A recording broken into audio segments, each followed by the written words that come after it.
Have any of you ever attended the Bahamian Junkanoo celebration? Well, if you haven't, you should. But before you do, let me inform you of the aspects of the parade that you may not know of.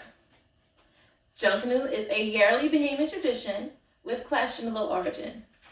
Some, such as Sandals.com, believes that it originated in honor of the African tribal chief, Junkanoo, while others believe that it was created as a celebration of the Christmas season by slaves in the Bahamas.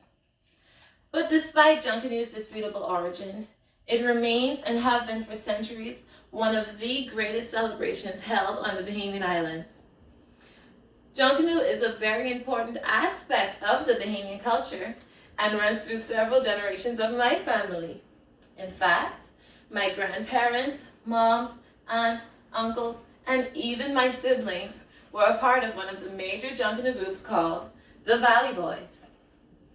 Naturally, I myself have attended many years of Junkanoo parades. Today, I will be explaining to you the Junkanoo process from its preparation time to parade day. But before I do, let's take a trip to the island of the Bahamas, my home, into one of the many Junkanoo preparation shacks.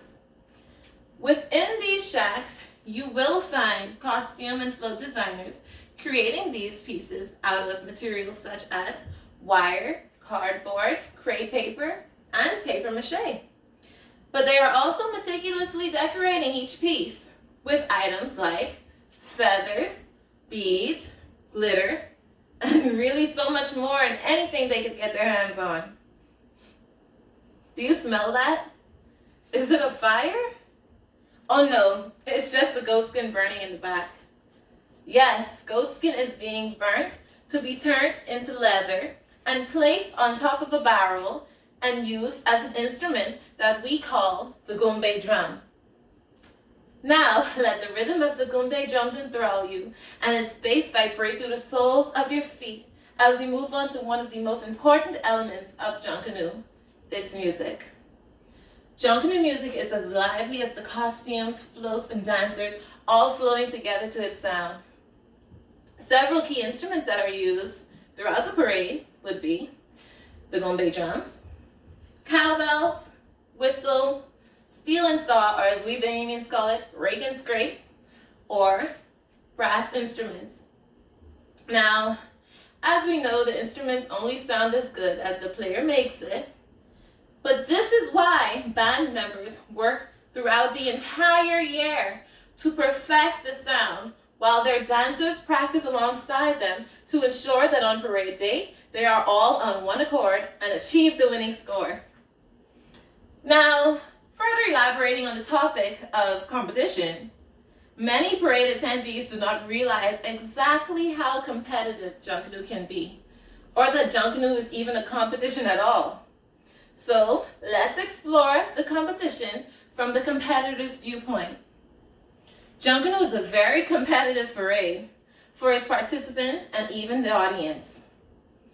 Throughout the parade, you may hear the audience shouting some of the major Junkanoo names in tunes like the Valley, or the Saxons, or Roots, there it is.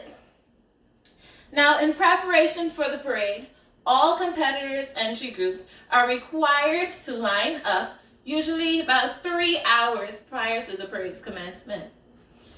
Each group is required to perform for at least 1 hour, which results in the parade lasting anywhere from 11 at night to 3 o'clock in the afternoon the next day.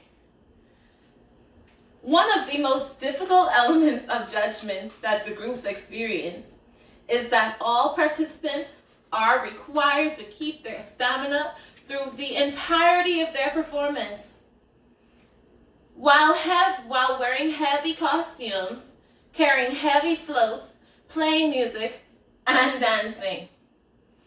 Now, it is difficult, but the participants' love for the Junkanoo parade allows them to have the adrenaline to keep on going and performing. It was a nice trip that we took to the island of the Bahamas, but let's take a trip back and embrace what we've learned along the way.